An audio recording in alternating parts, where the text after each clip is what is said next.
Assalamualaikum warahmatullahi wabarakatuh. Bismillahirrahmanirrahim. Alhamdulillahi hamdan katsiran tayyiban mubarakan fihi kama yanbaghi li jalali wajhikal karim wa li azimi sultanik. Allahumma salli ala sayyidina Muhammadin abdika wa rasulika nabiyil ummi wa ala alihi wa sahbihi wa sallim. Na'udzu bikalimatillahi tammati min syarri ma khalaq. Bismillahilladzi la yadurru ma'asmihi syai'un fil ardi wala fis sama' wa huwa samiul alim.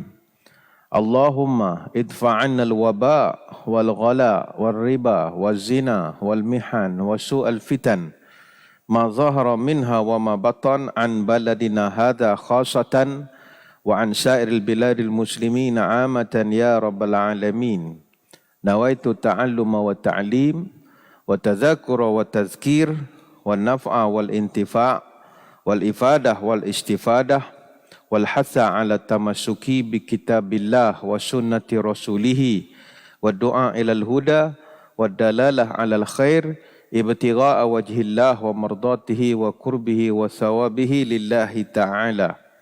Allahumma barik lana fi Sya'ban wa balighna Ramadan. Yang dihormati para pegawai dan sukarelawan Masjid Negeri Sultan Ahmad I Kuantan, rakan-rakan dari Pusat Kutipan Zakat Majlis Agama Islam dan Adat Resam Melayu Pahang, seterusnya tuan-tuan guru, para alim ulama, para habaib yang diraikan juga para puasawan Sya'ban.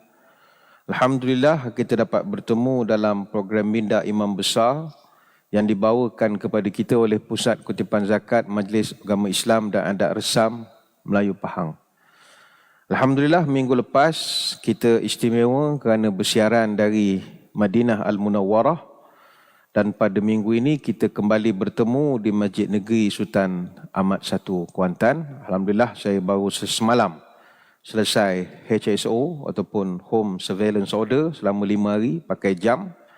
Alhamdulillah dapat kembali semula untuk beraktiviti seperti biasa. Namun sebelum kita memulakan pengajian pagi ini, izinkan saya mengajak muslimin muslimat, ayuh kita membacakan Ummul Kitab khusus untuk kita hadiahkan kepada Allahyarham Pak Din yang saya kira begitu dekat dengan kita dalam program Minda Imam Besar ini, dan bagi tuan-tuan puan-puan pun sudah pasti banyak berurusan dengan beliau untuk urusan-urusan parking, tumpahan buku dan bagai-bagai lagi. Jadi marilah sama-sama kita mengambil keberkatan. Rabbana taqabbal minna bisiril Fatihah.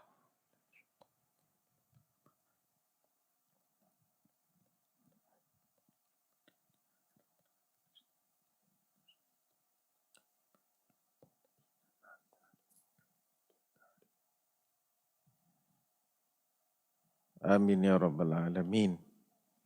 Baik, kita kembali membahaskan kitab yang asalnya daripada bahasa Arab, Al-Wasiyatu bi ba'di sunani shibhil mansiyah, ataupun 100 sunnah Rasulullah sallallahu alaihi wasallam yang dilupakan. Susunan Dr. Haifah binti Nasir bin Abdullah Ar-Rashid. Buku ini setebal 322 muka surat. Dan kita baru muka surat 96, dia tak tahulah siapa mati dulu, anak murid mati dulu, ketuk guru mati dulu. Masih panjang lagi perjalanan kita ini. Kita masih dalam bab 5, pelbagai sunnah yang berkaitan dengan salat. Minggu lepas kita dah bahaskan tentang perkara-perkara berkaitan membaca surah Al-Ikhlas selepas daripada surah lain pada setiap rakaat pada waktu tertentu. Iaitu kita bahaskan macam mana keadaannya orang membaca selepas Fatihah, dia baca surah misalnya Wadduha misalnya. Habis duha patutnya dia rukuk, dia baca pula Qul Huwallahu Ahad. Jadi kita dah bahaskan pada minggu lepas. Kita bahaskan beberapa fadilat dan keistimewaan surah Al-Ikhlas. Dan kita juga sempat bahaskan halaman 93 minggu lalu, isu baca 2 surah dalam 1 rakaat. Dan kita dah simpulkan bahawa berdasarkan kepada perbahasan nas, maka dibolehkan untuk imam membaca 2 surah selepas Fatihah dalam rakaat yang sama. Walaupun begitu, kebiasaan yang Rasul SAW lakukan ini bukanlah pada setiap masa. Justru itu nak melakukan baca 2 surah pada satu rakaat ini jangan dijadikan satu kelaziman. Sekali-sekala sembahyang bersendirian itu cerita lain. Baik, kita minggu ini kita dah bahaskan panjang lebar minggu lepas. Minggu ini kita nak bahaskan muka surat 96, iaitu bacaan ketika bangkit daripada rukuk, muka surat 96. Ini juga ada beberapa sunnah Rasul SAW yang sering ditinggalkan ataupun yang sekarang orang dah tak berapa nak buat lagi. Kita lihat uraian tuan kitab muka surat 96. Bismillahirrahmanirrahim. Bacaan ketika bangkit daripada rukuk. Terdapat banyak rujukan bacaan yang dibaca ketika bangkit daripada rukuk. Ada sejumlah bacaan yang telah ditinggalkan orang hari ini dan ada pula yang ditambah-tambahkan. Di sini saya, makna tuan kitab, hanya mengutip bacaan yang sahih ketika bangkit daripada rukuk. Baik yang ditinggalkan masyarakat maupun yang masih diamalkan. Tujuan saya adalah untuk mengingatkan kita semua dan memberi peringatan kepada orang-orang yang belum tahu. Antara bacaan tersebut, ini ada beberapa bacaan. Mana ni bangkit daripada rukuk ya. Bila imam sebut Sami Allahu liman hamidah, maka ini ada beberapa bacaan. Pertama, Rabbana lakal hamd. Tuhan kami, bagimulah segala puji. Yang kedua ni yang kita biasa amalkan. Rabbana walakal hamd. Wahai Tuhan kami, bagimulah segala puji. Yang ketiga, Allahumma Rabbana lakal hamd. Ya Allah Tuhan kami, bagimulah segala puji. Ataupun Allahumma Rabbana walakal hamd. Ya Allah, dan bagimu segala puji. Keempat-empat rujukan ini adalah bacaan paling minimum ketika bangkit daripada rukuk. Terdapat juga bacaan tambahan yang didasarkan kepada dalil-dalil yang sahih. Saya, yakni tuan kitab, akan mentakhrij keempat hadis ini dengan ringkas. Kemudian saya sajikan bacaan tambahannya. Pertama, Rabbana lakal hamd. Ini hadis riwayat Muslim daripada Abdullah bin Abi Aufa radhiyallahu anhu. Yang kedua, Rabbana walakal hamd. Ini hadis riwayat Bukhari dari Rifa'ah bin Rafi' Az-Zuraqi radhiyallahu anhu. Bacaan yang ketiga, Allahumma Rabbana lakal hamd. Ini riwayat Al-Bukhari dan juga Muslim daripada Abu Hurairah radhiyallahu anhu. Dan yang keempat, Allahumma Rabbana walakal hamd. Ini hadis riwayat Bukhari Muslim daripada Abu Hurairah.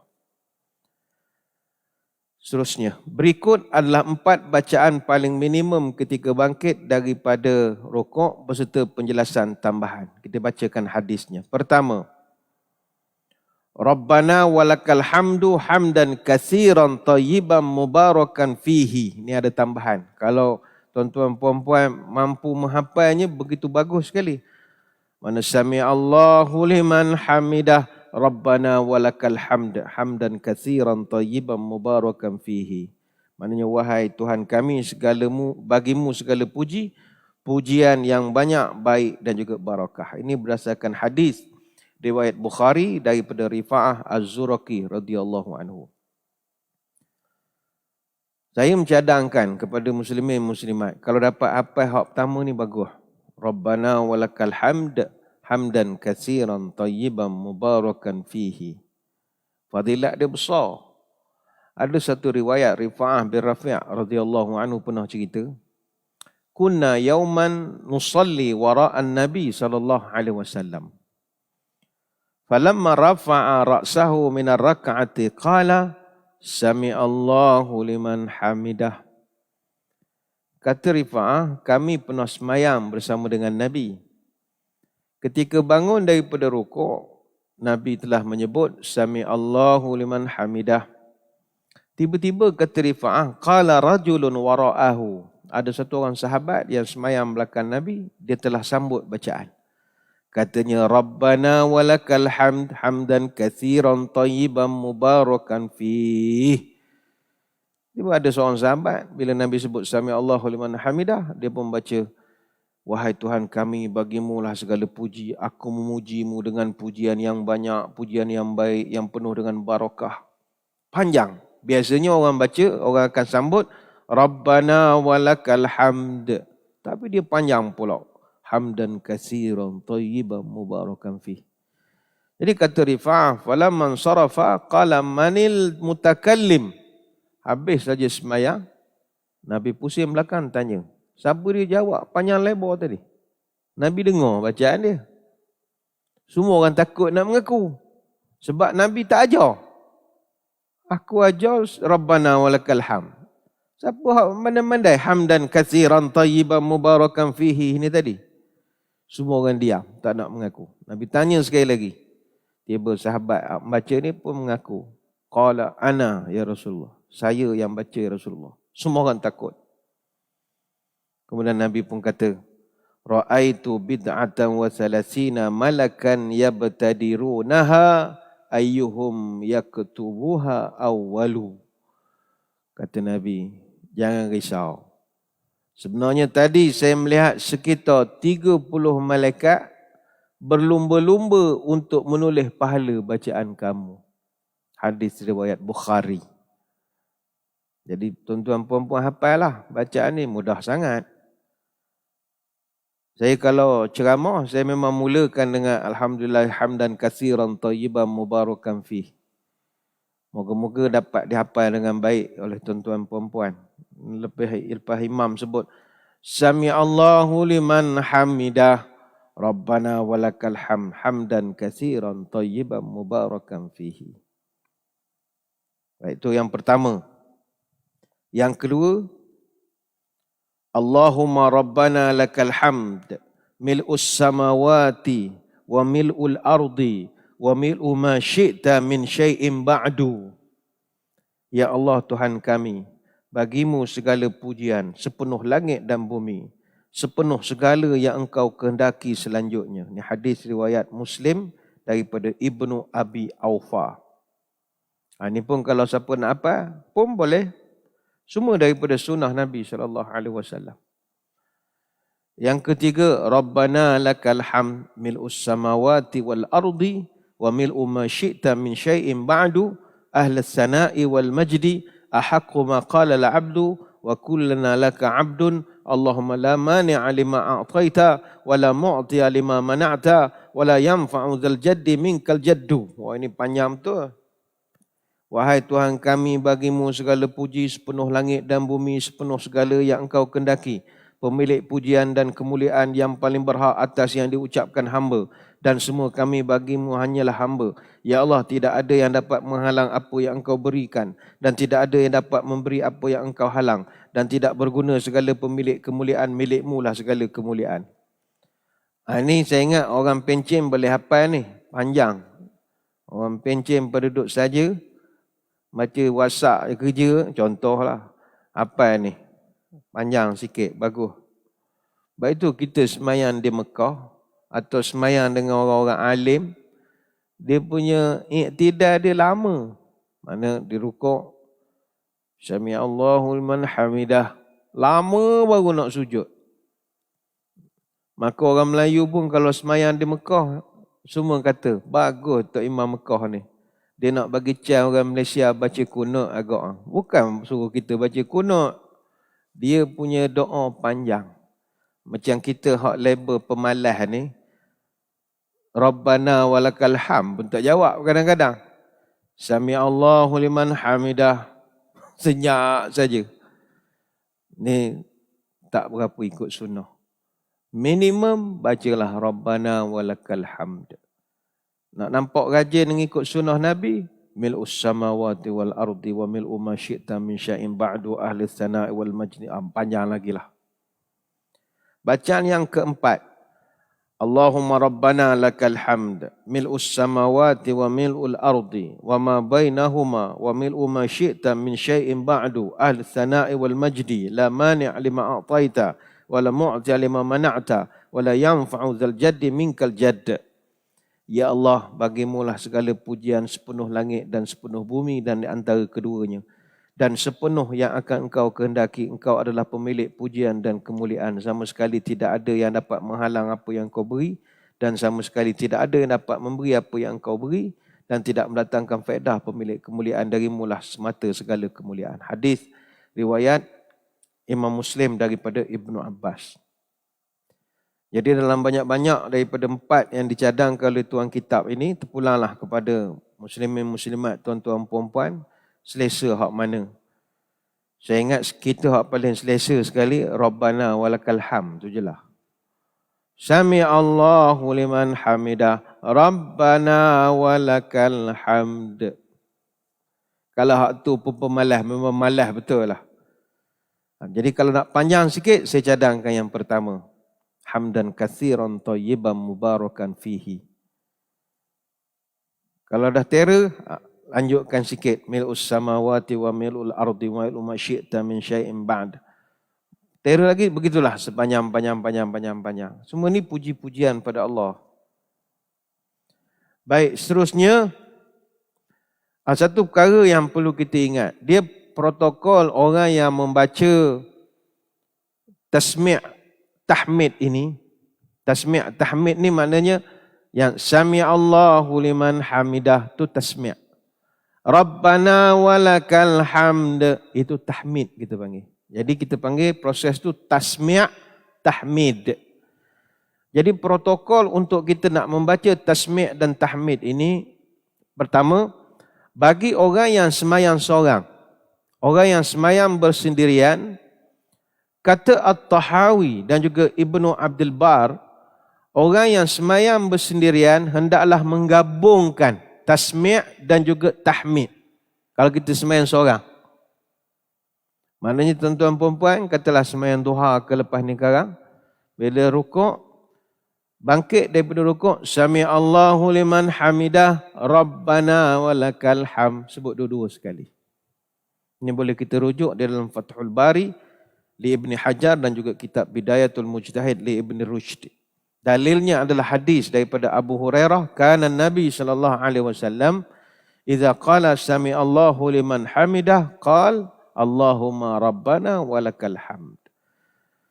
Kata Abu Hurairah, Nabi dia akan mengucapkan sami Allahu liman hamidah bila dia bangkit daripada rukuk, dan Nabi akan bacakan pula Allahumma rabbana walakal hamd. Wa kana Nabi sallallahu alaihi wasallam idza raka'a wa idza rafa'a ra'sahu yukabbir wa idza qama minas sajdataini qala Allahu akbar. Dan Nabi juga dia bertakbir ketika hendak rukuk dan ketika dia mengangkat kepalanya. Dan ketika bangkit daripada dua sujudnya, baginda membaca Allahu Akbar. Itu hadis riwayat Bukhari. Penting Nabi dia baca serentak lah. Semayang, kalau semayang seorang bersendirian, semayang sunat, sebut sekali Sami Allahumma hamidah Rabbana walakal hamd. Itu juga kita tolong jawabkan. Biasa kita semayang seorang, orang sebut Sami Allah saja. Sami Allahumma hamidah. Allahu Akbar. Terus sujud. Tak, jawab sekali. Itu kalau semayang berseorangan. Bagaimanakah pula bagi imam? Kalau imam, menurut pendapat Syafi'iyah dan juga Hanabilah, maknanya ulama mazhab Syafi'i dan para ulama mazhab Hambali, dan ada salah satu riwayat daripada Abu Hanifah, begitu juga ada pendapat daripada Muhammad dan juga Abu Yusuf daripada mazhab daripada Hanafiyah, dan juga adalah beberapa pendapat As-Sawri, Al-Auza'i dan lain-lain. Hendaklah imam membaca kedua-duanya, iaitu membaca at-tasmi' dan juga at-tahmid.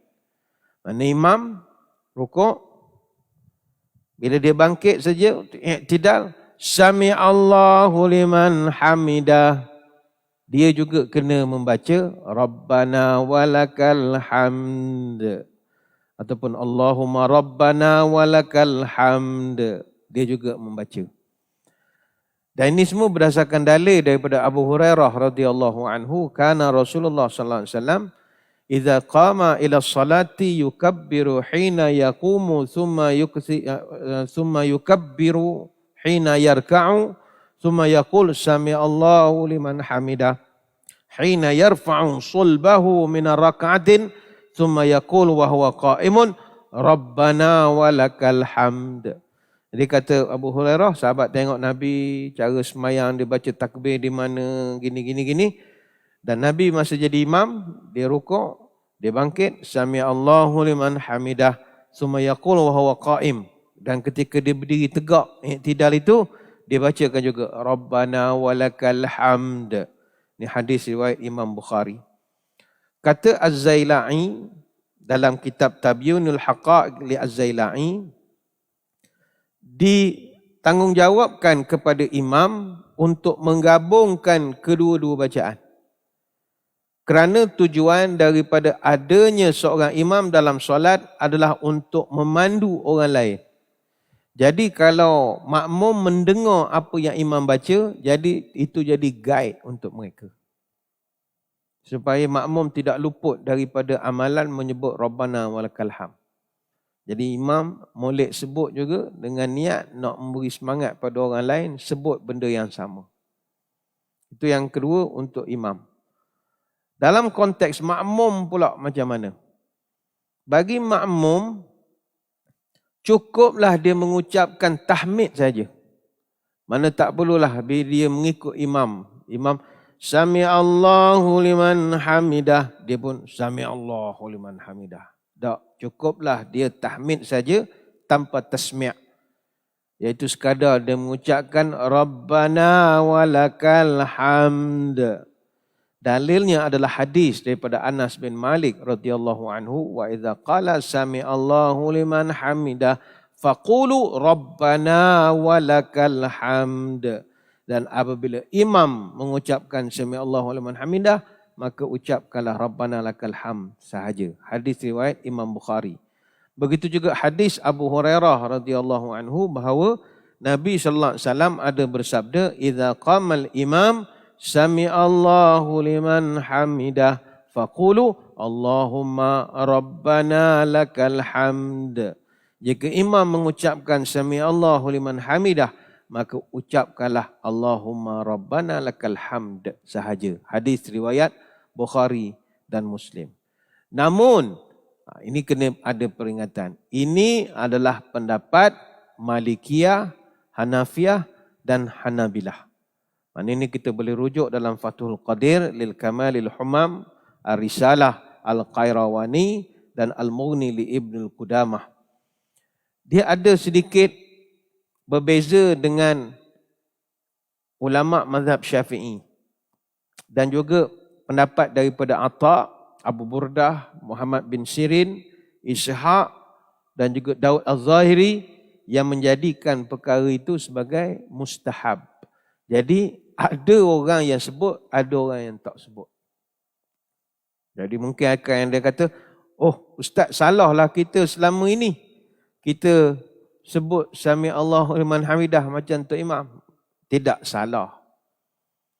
Kata Imam Asy-Syafi'i, wa yaqulul imam wal ma'mum wal munfaridu inda raf'im ruhusahum minar ruku'i sami Allahu liman hamidah. Seorang imam, makmum, orang yang sembahyang seorang, maka ketika bangkit daripada rukuk hendaklah dia membaca sami Allahu liman hamidah. Jadi di dalam mazhab Syafi'i dia membaca sami Allahu liman hamidah. Habis nak ikut mana ustaz? Ikut perempuan tuan-tuan lah. Mazhab Syafi'i pun bagus, dapat pahala menyebut sami Allahu liman hamidah. Tapi kalau tak baca pun tak ada masalah. Ada dalilnya membaca Rabbana lakal hamd. Tak ada masalah. Fa iza faragha minha qailuha atba'aha faqal Rabbana walakal hamd. Wa in syaa qala Allahumma rabbana walakal hamd. Dan jika sudah selesai daripada bacaan itu, kata Imam Syafi'i, hendaklah menyambungnya dengan mengucapkan Rabbana walakal hamd ataupun Allahumma Rabbana lakal hamd. Ini kita boleh rujuk dalam kitab Al-Um li Asy-Syafi'i. Jadi terpulang. Apa yang kita buat selama ni, okey, tak ada jadi masalah. Yang tak okey adalah tak baca apa-apa langsung. Sami Allahu liman hamidah. Sesenyak-senyap. Tak ada apa langsung nak menjawab. Itu yang berat. Dan pendapat yang kuat di dalam masalah ini adalah pendapat jumhur. Ini kena ingat. Jumhur ulama bahawa bagi makmum cukuplah dia mengucapkan Rabbana walakal hamd saja. Jumhur, majoriti ulama mengatakan tidak perlu mengucapkan Sami Allahu liman hamidah kepada makmum. Tapi sebab kita di Malaysia, kita hormat dan kita pegang pada mazhab Syafi'i, jadi kita amalkan. Tapi dari segi jumhur itu, cukuplah dia mengucapkan Rabbana walakal hamd. Macam di Mekah, kalau kita semayang di Mekah, Madinah, kalau tuan-tuan perempuan ingat, dia ada tabligh. Tabligh ni adalah satu orang akan tugasnya menyampaikan suara imam ke belakang. Apa yang disebut? Bila imam sebut, Sami Allahu liman hamidah, Rabbana walakal hamd. Yang itu je kita sebut. Tapi kalau orang tu mazhab Syafi'i, Sami Allahu liman hamidah, Sami Allahu liman hamidah, Rabbana walakal hamd. Panjang betul. Dia jadi panjang. Ada orang tanya, Ustaz, apa kita tidak buat juga di Malaysia tabligh? Dia panggil tabligh tu. Orang selalu ingat tabligh ni orang keluar 3 hari, 40 hari. Tak. Tabligh ni orang yang menyampaikan suara kepada makmum. Kata ulama, la ba'sa bit tabligh anil imam idza da'atil hajati ila dzalika in kana masjid kabiran aw sautal imam dha'ifa.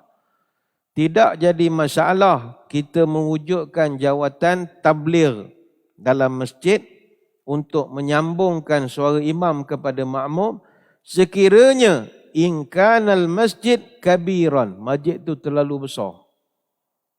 Ini cerita zaman dulu, masjid besar, PA system tak ada. Au sautul imam dha'ifan, ataupun suara imam slow.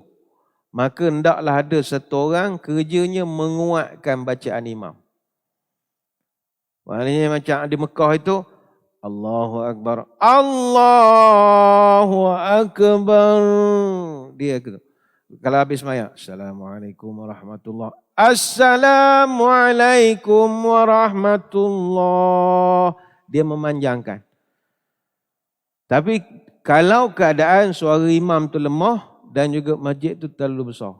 Tapi disebabkan sekarang rata-rata masjid sudah memiliki PA system tersendiri, maka at-tabligh ini dah tak diperlukan lagi. Habis kenapa Mekah Madinah kekal? Tradisi. Turun-temurun. Daripada dulu begitu. Sebab dia orang punya tanah haram tu luas. Suara dia nak lebih jauh daripada PA system tu. Dia nak melangkah sampai daripada hotel-hotel. Nak ke belakang lagi. Jadi tu dia pakai agak suara at-tabligh.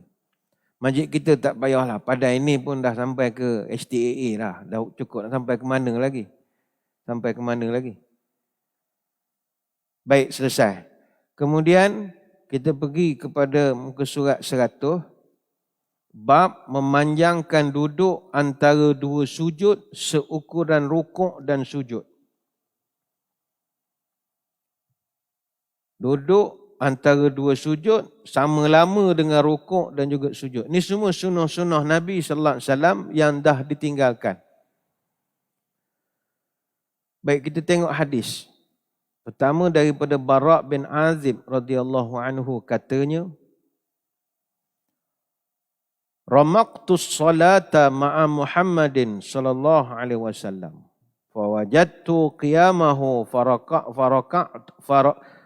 faraka'atahu fa'tidalahu ba'da ruku'ihi. Fasajadatahu fajilsatahu baina sajdatain. Fasajadatahu fajilsatahu ma baina taslimi wal insirafi qariban minas sawa'i. Kata Al-Bara' bin Azib radhiyallahu anhu, pernah aku solat bersama Muhammad sallallahu alaihi wasallam. Dan lama waktu berdirinya, rakaatnya, i'tidal selepas rukuk, sujudnya, duduk antara dua sujudnya, duduk antara salam dan selesai, semuanya adalah hampir sama lamanya. Hadis riwayat Bukhari, Muslim, dan hadis ini adalah daripada versi Imam Muslim. Dalam riwayat lain disebutkan, kanat salatu Rasulullah sallallahu alaihi wasallam wa ruku'uhu wa idza rafa'a ra'sahu min ar-ruku'i wa sujudi wa ma baina sajdaitain qariban minas sawa'i. Apabila Rasul sallallahu alaihi wasallam rukuk, jika baginda mengangkat kepalanya dari rukuk dan sujudnya, dan jarak antara kedua sujudnya hampir sama lamanya.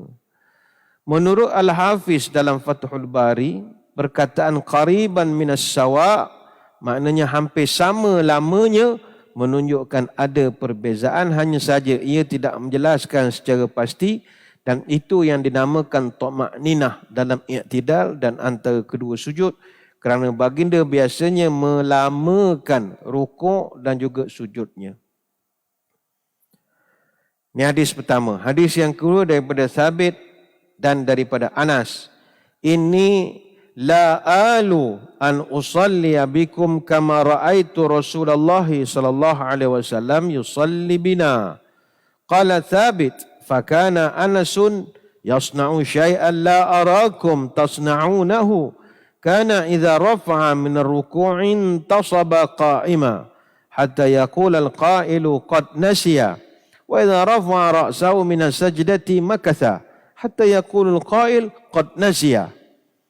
Kata Thabit daripada Anas, sungguhnya aku tidak dapat mengimamkan solat kamu sebagaimana aku lihat Rasulullah SAW mengimamkan kami. Kata Thabit, Anas melakukan sesuatu yang tidak aku lihat kamu lakukan.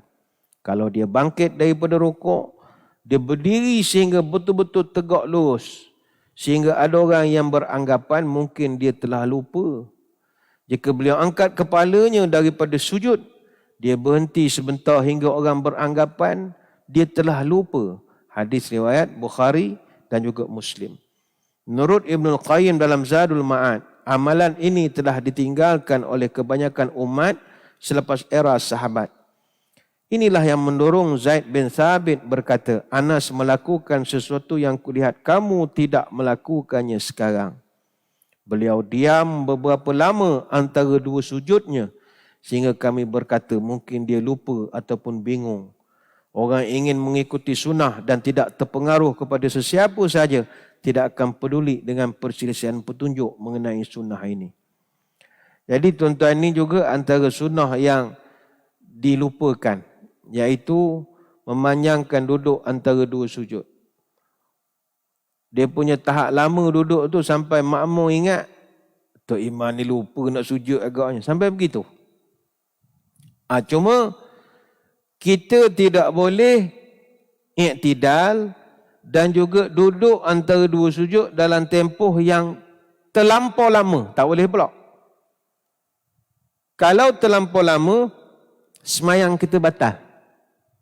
Ini pendapat dalam mazhab Hanafi dan juga Asy-Syafi'i. Kata Ibn Hajar Al-Haytami Al-Syafi'i dalam kitab Tuhfatul Muhtaj, wajib untuk tidak memanjangkan duduk dan juga i'tidal kerana kedua-dua rukun ini berfungsi untuk memisahkan. I'tidal, dia memisahkan rukuk dengan sujud. Dan duduk antara dua sujud pula memisahkan antara dua sujud, dua kali sujud itu. Sekiranya kita memanjangkan, ni kena ingat, kalau kita memanjangkan i'tidal, kita bangkit pada rukuk, Sami Allahu liman hamidah, tegak. Itu dipanggil i'tidal. Kalau kita memanjangkan lebih daripada kadar bacaan surah Al-Fatihah, mana tuan-tuan puan-puan berdiri, ukur berapa lama. Kalau dia punya lama tu lebih pada Fatihah, Ataupun ketika kita duduk antara dua sujud, duduk kita itu lebih daripada kadar bacaan tasyahud. Maknanya at-tahiyatul barakatuh sampai kepada selawat pada Nabi. Secara sengaja, maka batal sembahyang. Jadi jangan sukatannya terlampau panjang. Ngam-ngam sajalah. Kenapa tak boleh panjang sangat? Dia jadi mengada-ngada. Menyampoh orang menengok. Atau apa sedih, tak tahu. Payah betul. Orang jadi menyampoh. Dia sukat-sukat lah. Lagipun kalau kita sembahyang seorang pun, kalau duduk antara dua sujud terlampau lama, ataupun kita tidak terlampau lama, kita jadi lupa rakaat ke berapa. Jadi gitu pula. Jadi dia ngam-ngam sajalah. Sebab itu, masa duduk antara dua sujud, para ulama menyuruh kita membaca zikir-zikir yang maksur. Zikir-zikir yang warid, yang dia dah cari daripada amalan Nabi SAW. Disunatkan kita membaca beberapa doa yang macam kita amalkan sekarang. Rabbighfirli warhamni wajburni warfa'ni warzuqni wahdini wa'afini. Itu sementara kita duduk antara dua sujud.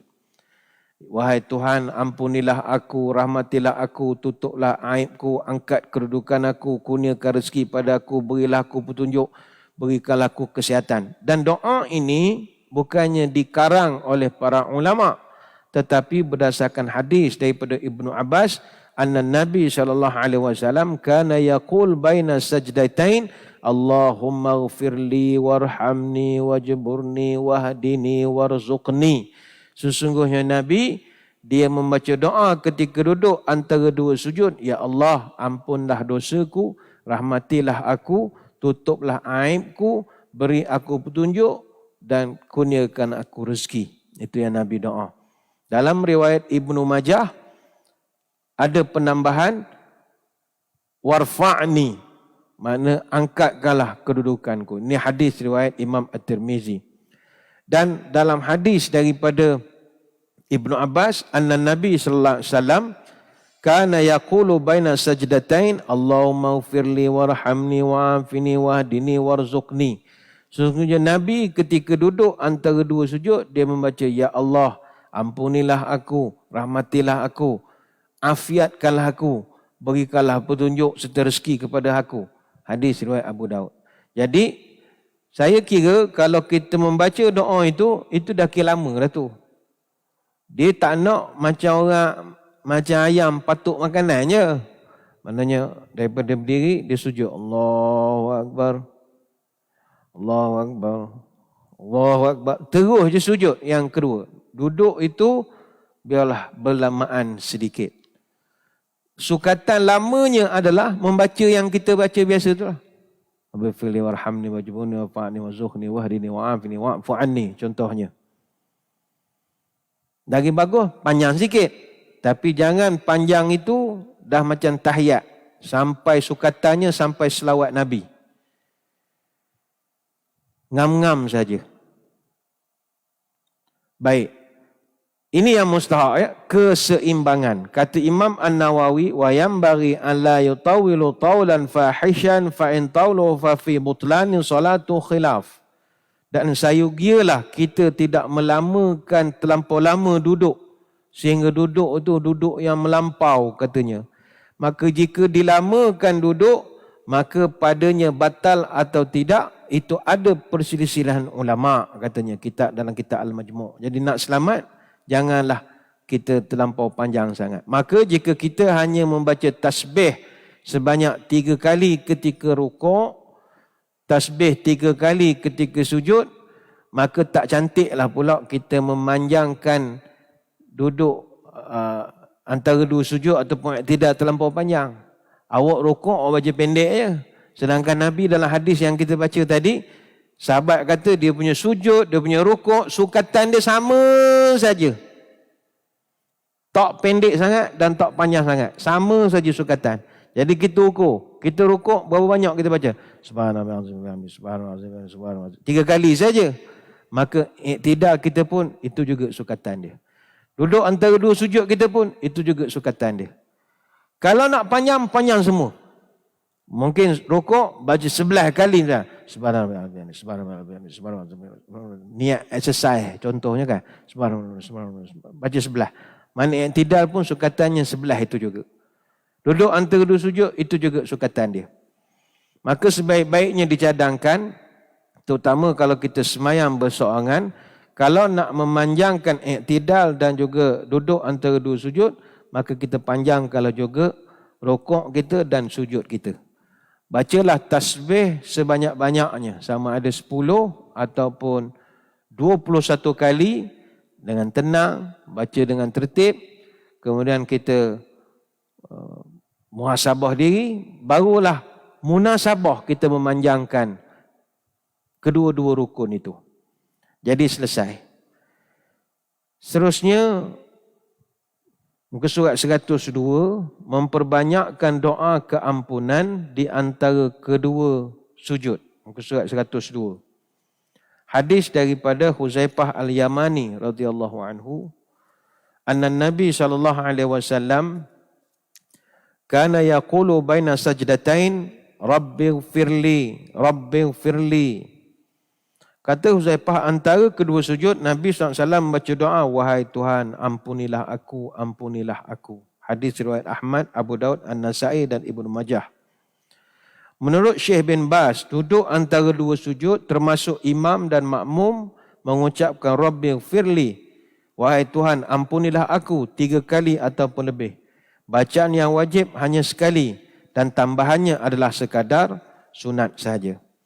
Beliau juga menyatakan di dalam fatwanya, sebaik-baiknya seorang hendaklah memperbanyakkan doa minta ampun ketika duduk antara dua sujud. Jadi selain daripada doa yang dicatatkan dalam kitab kita ini, ada juga doa yang Nabi bacakan. Sebagai contoh hadis daripada Ibnu Abbas, Rabbighfirli warhamni wajburni warfa'ni warzuqni wahdini.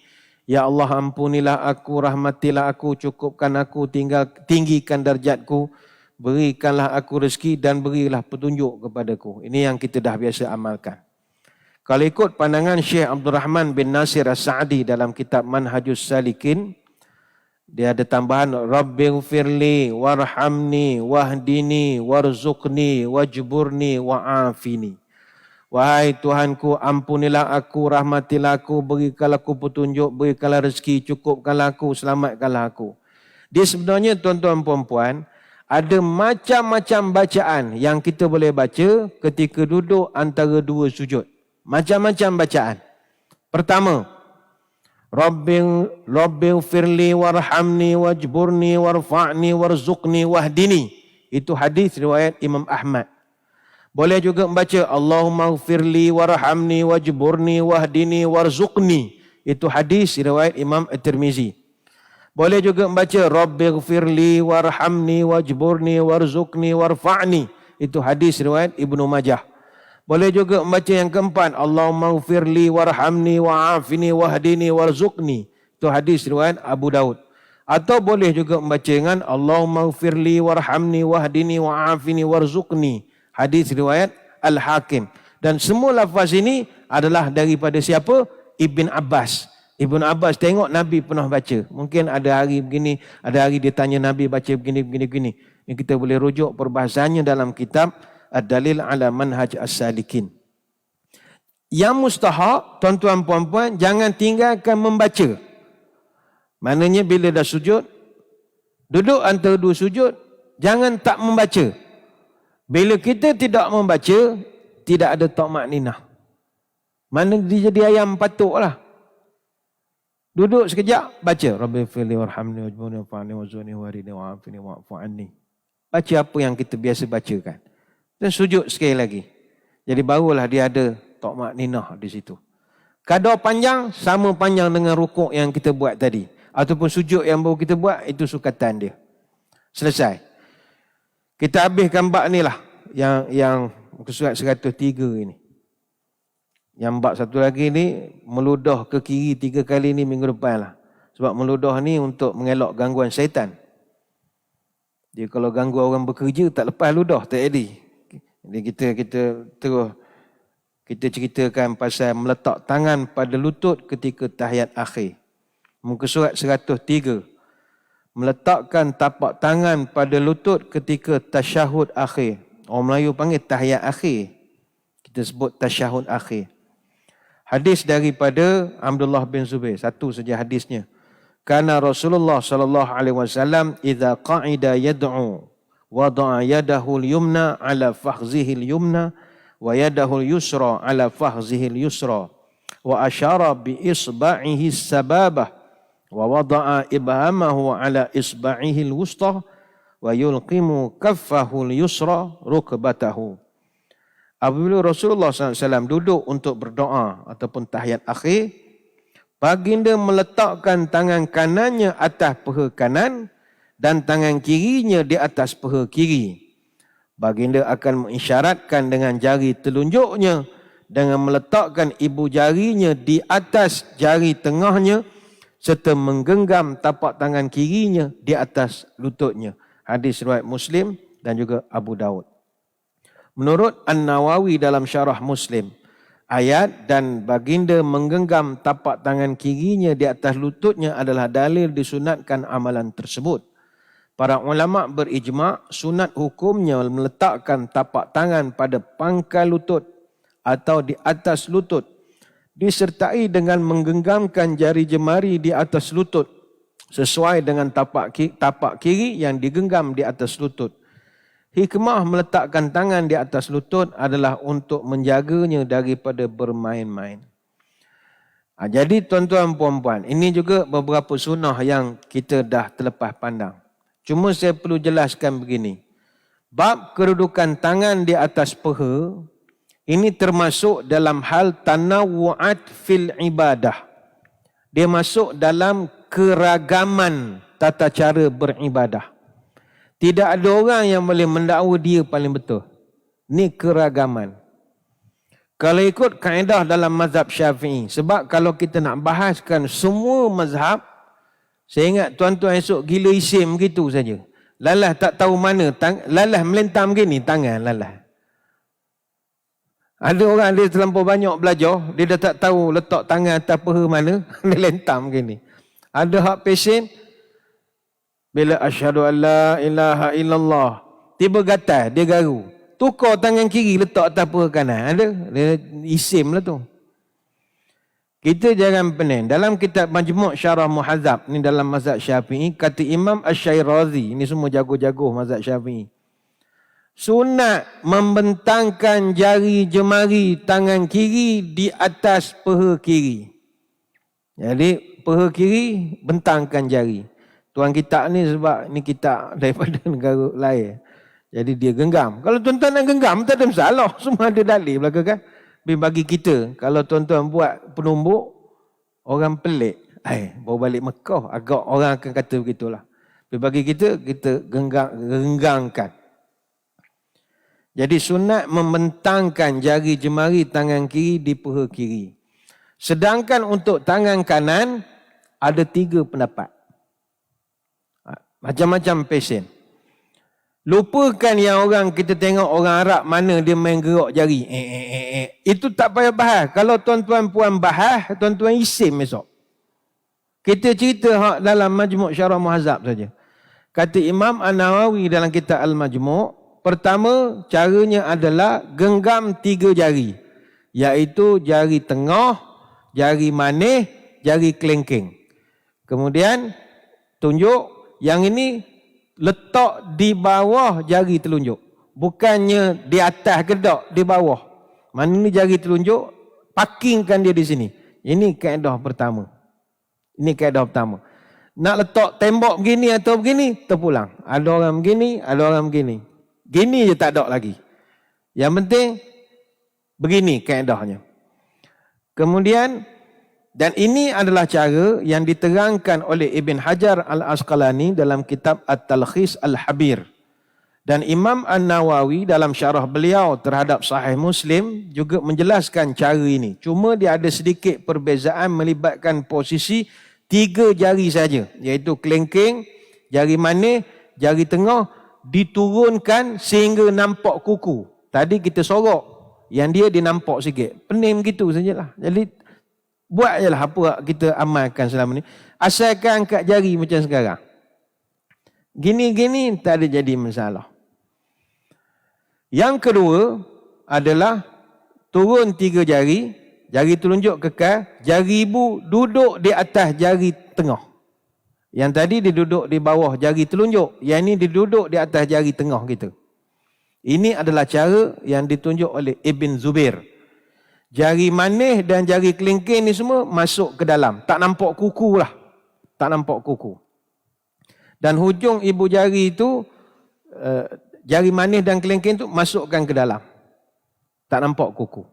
Itu cara yang kedua. Cara yang ketiga, jari manis, jari kelingking semua masuk ke dalam.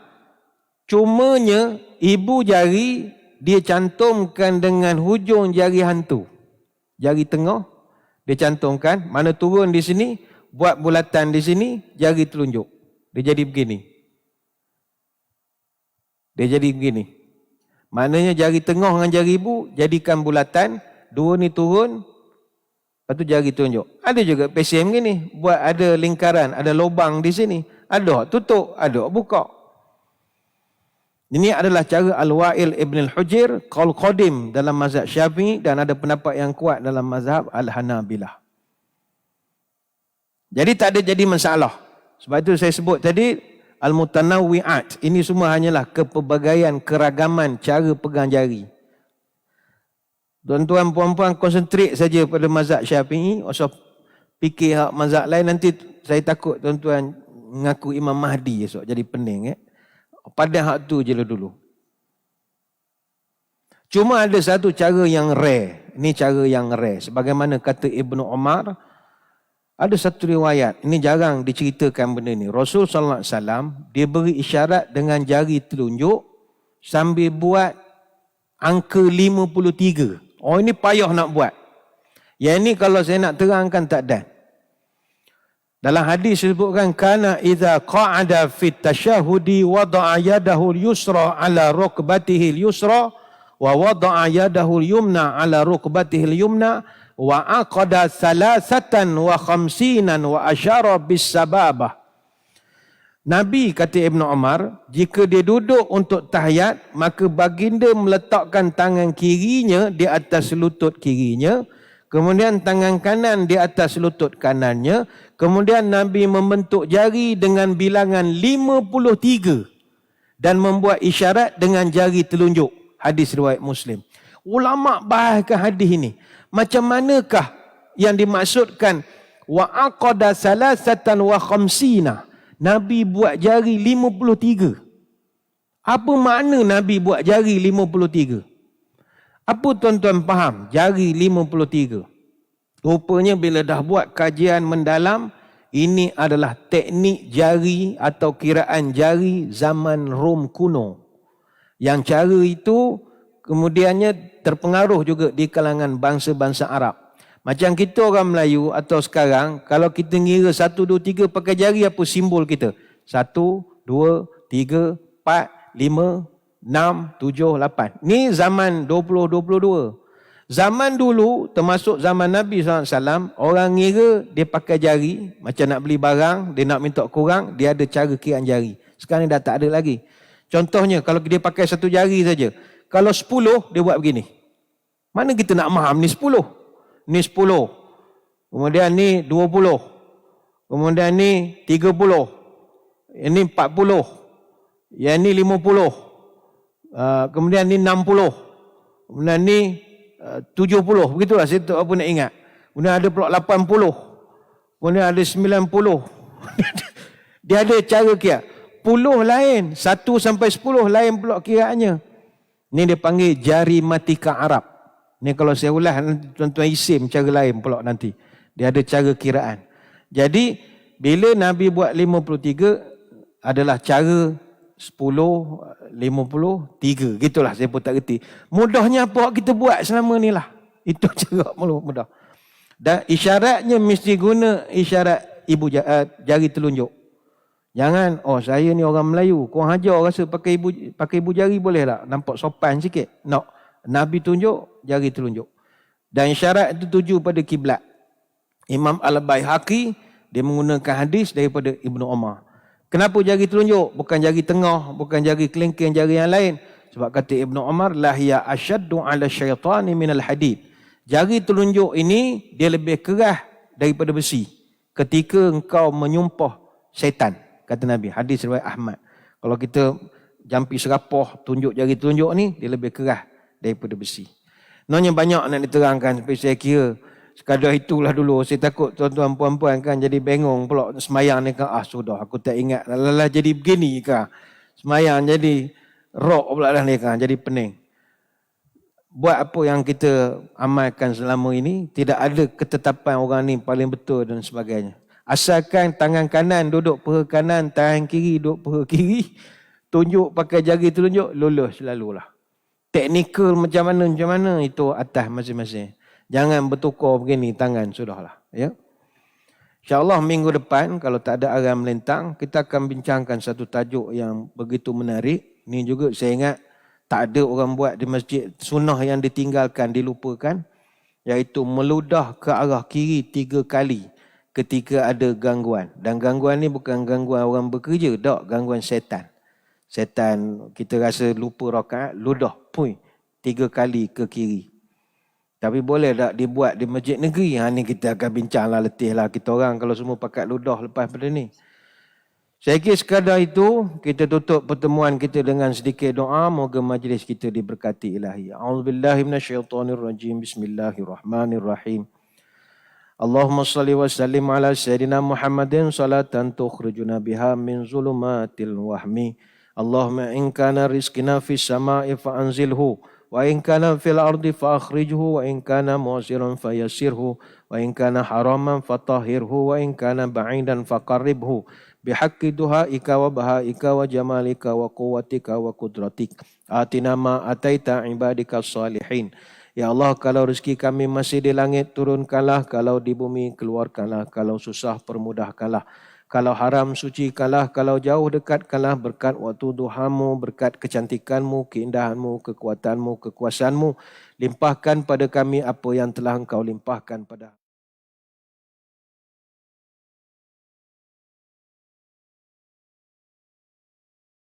najtinabah. Wala taj'alhu multabisan alaina fanaddil waj'alna lil muttaqina imama. Ya Allah, tunjukkan kepada kami yang benar itu sebagai benar. Rezekikanlah kami untuk mengikuti kebenaran. Tunjukkanlah kepada kami yang batil itu batil. Dan rezekikanlah kami untuk menjauhi kebatilan. Dan jangan jadikan kami keliru dalam agama ini hingga jadikan kami sesat. Dan kurniakanlah kami orang bertakwa sebagai pemimpin. Subhanakallahumma wa bihamdika nashhadu an la ilaha illa anta nastaghfiruka wa natubu ilaik. Wassallallahu ala sayyidina Muhammadin wa ala alihi wa sahbihi wa baraka wasallam. Walhamdulillahi rabbil alamin. Sekadar itu wabillahi taufiq wal hidayah. Wassalamualaikum warahmatullahi wabarakatuh.